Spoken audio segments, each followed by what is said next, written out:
Bonjour à tous. Dans cet exercice, nous allons voir la différence ou comment choisir entre multiples ou diviseurs, parce qu'on a vu la notion de multiple, hein, on l'utilise presque tout le temps, et on a vu également la notion de diviseur commun, du plus grand diviseur commun, etc. Mais comment choisir entre les deux? Et cet exercice, il va nous permettre de voir un petit peu la différence entre les deux.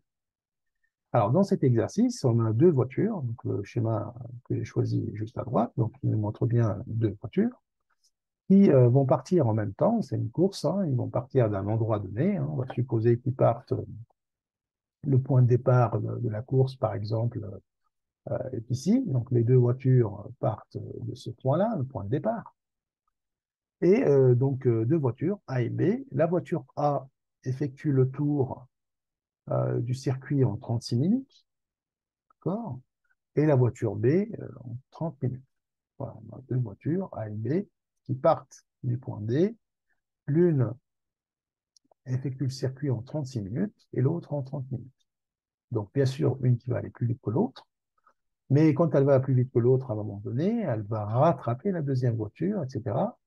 Et on ne cherche pas à quel moment elle va la rattraper, on cherche à quel moment les deux voitures vont repasser par le point D en même temps. Voilà. Y a-t-il des moments, autres que le départ, bien sûr, où les voitures se croisent sur la même ligne de départ, sur la ligne de départ. Donc, l'idée ici, donc on a la voiture A, c'est ça qu'il faut comprendre, hein. Donc, est-ce qu'on est en train de chercher des diviseurs? Ben, je ne sais pas comment les diviseurs peuvent nous aider, mais ici, il faut comprendre. Donc, on va faire donc, voiture A, un tour en 36 minutes. Donc, ensuite, un deuxième tour en 36 minutes, etc. La voiture B, donc, elle roule donc, sans s'arrêter, donc 30 minutes plus 30 minutes. Donc, à quel moment les deux voitures vont arriver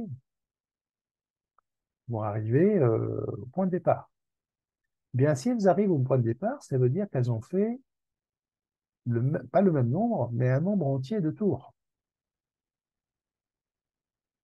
Donc un certain nombre de tours entiers.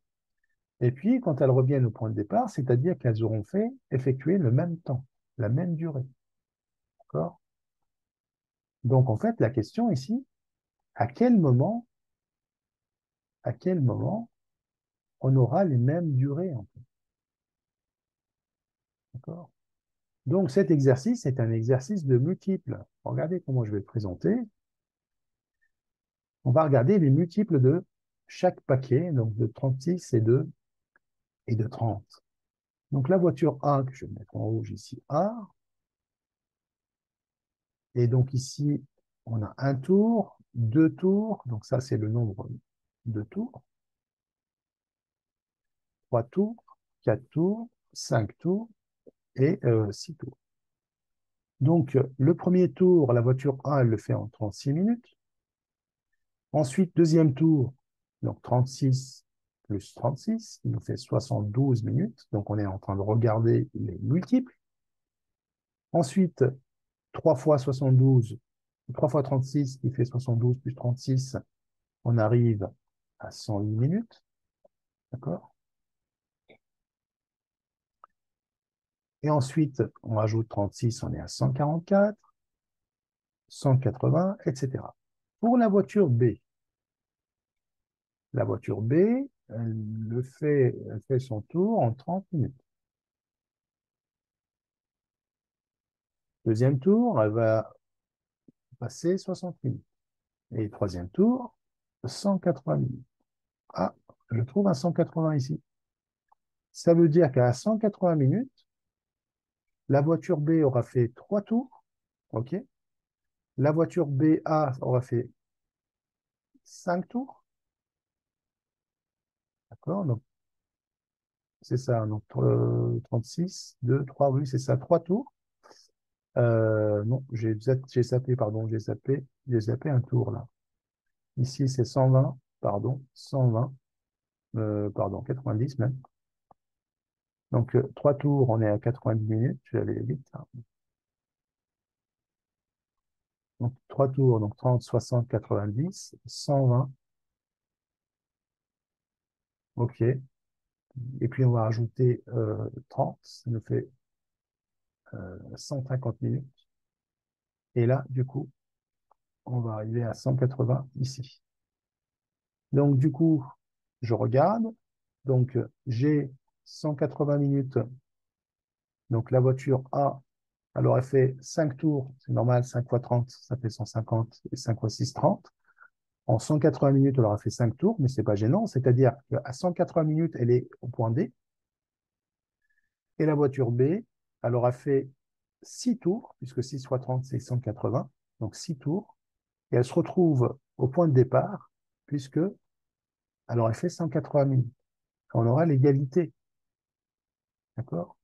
Donc ici, au bout de 5 tours pour la A et 6 tours pour la B, on arrive à 180 minutes. Donc on a trouvé, en fait, donc ici, ce que je suis en train de regarder, je suis en train de regarder les multiples, ce qu'on appelle les multiples. De quoi? Ben, les multiples de 36 minutes, de 36, c'est 30. Et surtout, 180 est un multiple commun. Pourquoi commun? Puisqu'on le retrouve dans les deux tables des multiples. Il est commun aux deux. C'est un multiple commun à 36 et 30. Et mieux encore, ça n'est pas un n'importe quel multiple commun, c'est le plus petit multiple commun. D'accord?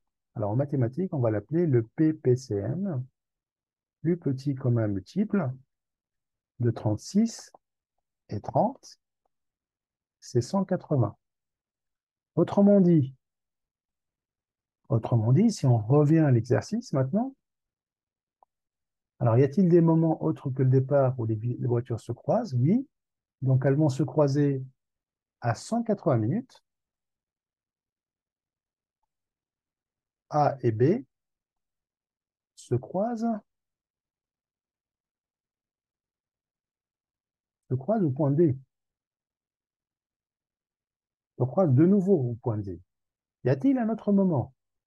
Alors je ne vais pas continuer le tableau, mais vous avez compris que si elles se croisent à 180, un peu plus tard, on va arriver à 2 fois 180, c'est-à-dire 200, 160, à 360 minutes, quelque part, on aura la même histoire.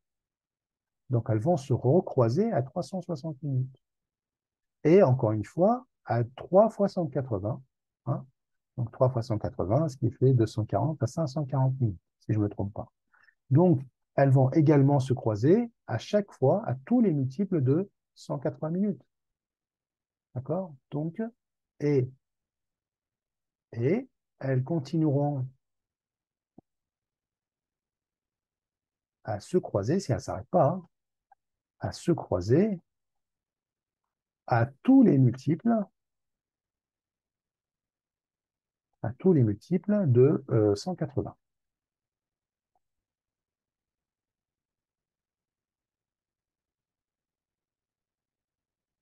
C'est-à-dire, donc là, on aura 180 minutes, elles se croisent. Donc, donc c'est une fois, donc c'est la première rencontre, et ça, c'était le PPCM.